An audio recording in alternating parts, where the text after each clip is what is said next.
Voilà un phénomène paradoxal. Je remarque partout les trois mêmes frictions d'expérience utilisateur qui vous font perdre jusqu'à 68% de vente mobile. Partout, sauf sur une plateforme. Et pourquoi on les voit?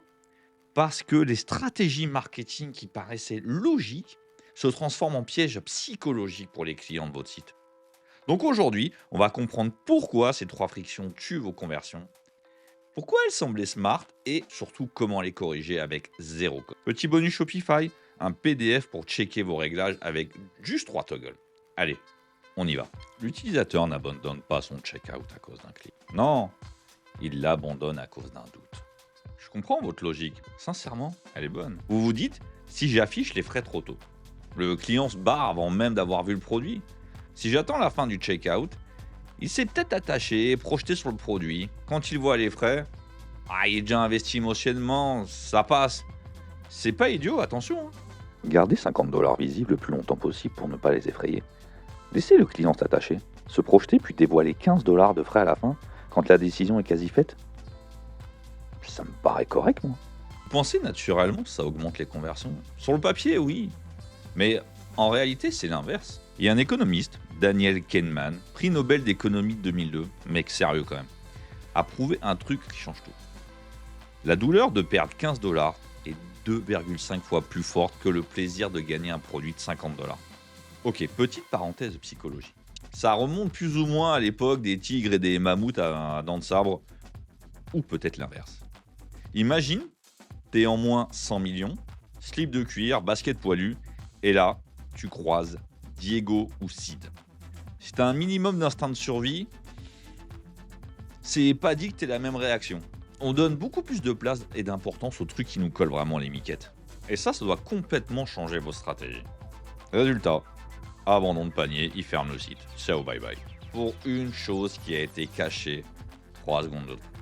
Le problème, c'est pas les 15 $, c'est le timing de la révélation. Si j'affiche les frais trop tôt, plus de gens vont quitter sans même essayer de regarder mon produit.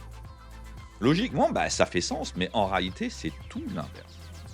Quand vous affichez les frais tôt, voilà ce qui se passe. Le client arrive, il voit le produit 50 $, et là, il voit immédiatement les frais de livraison à 15 balles en plus. Si c'est acceptable, il continue, pas de surprise. Et si c'est pas acceptable, il se barre, mais normal finalement, il n'était pas vraiment client. Les gens qui restent, ils ont accepté le prix consciemment. Mais au checkout, c'est direct, ils valident sans hésiter. Ils le savent déjà. Avant de voir la friction numéro 2 qui, elle, carrément tue 34% de vos conversions, petite bonne nouvelle pour ceux qui sont sur Shopify. C'est déjà 80% optimisé par défaut. Shopify vous force à configurer les taxes et les frais de shipping dès le début. Comment vérifier que c'est bien fait? On en reparle dans quelques minutes. Friction 1, règle client, c'est le prix réel. Cette friction, elle est sournoise.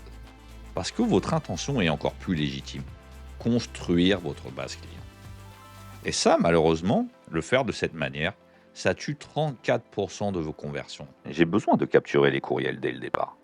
Comme ça, j'ai une base de données clean. Je peux faire du retargeting s'il y a des abandons de panier. Et c'est grâce à ça que je peux vendre davantage. Alors oui, comme ça paraît légitime. Et vous vous dites, si je force la création de compte maintenant, j'aurai les courriels. Parfait. Vous pensez ça maximise la valeur. Sur le papier, encore une fois, oui. Mais votre client, lui, le problème, c'est pas la psychologie du business. C'est pas votre besoin de construire une base, non. Le problème, c'est le timing de votre demande.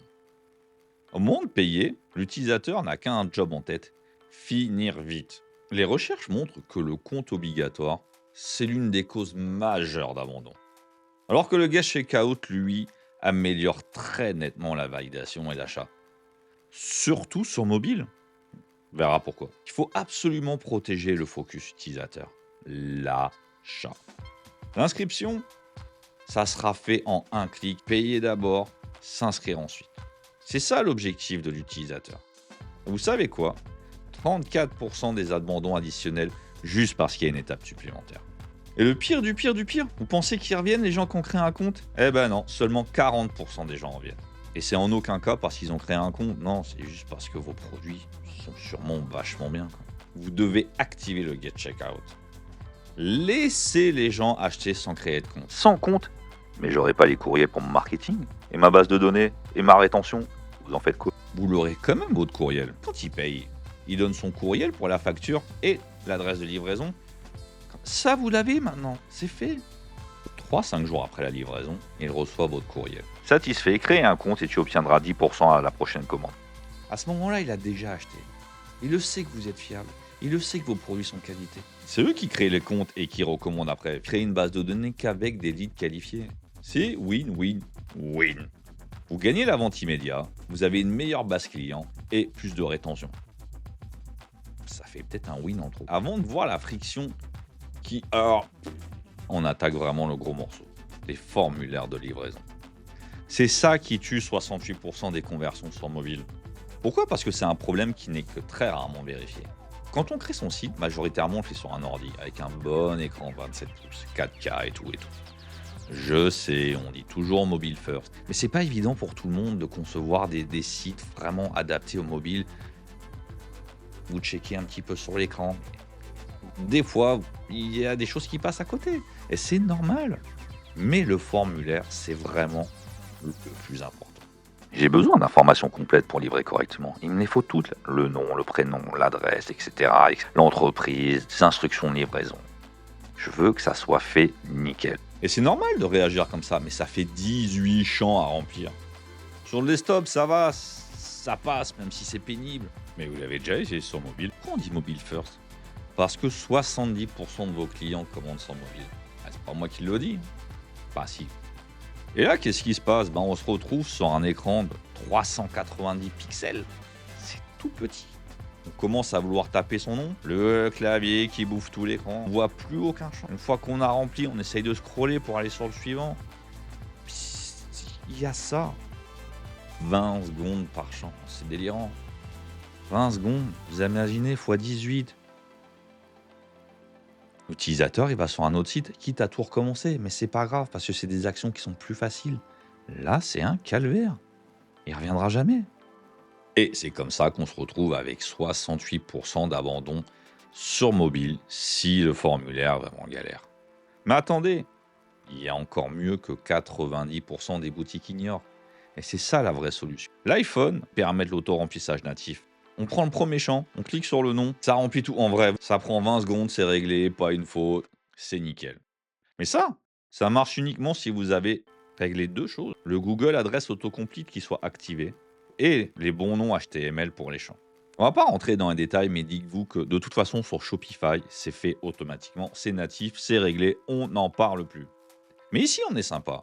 Pour ceux qui utilisent une autre plateforme, faites pause, faites une capture d'écran, regardez les champs, comment il faut les nommer.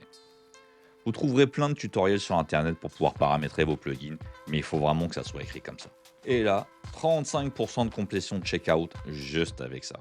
Et en plus, zéro erreur, zéro problème de livraison, zéro SAV pénible. Vous venez de voir les 3 frictions utilisateurs qui tuent environ 70% des conversions. Et le truc de fou, vous pouvez les réparer aujourd'hui, maintenant, tout seul et en moins de 10 minutes. Et si vous êtes sur Shopify, c'est déjà fait. Mais comment vérifier que c'est vraiment bien fait? J'ai créé un petit PDF de checklist à vérifier. 3 pages, une par friction, des screenshots, des toggles à activer, 2-3 mots à rentrer, et c'est réglé.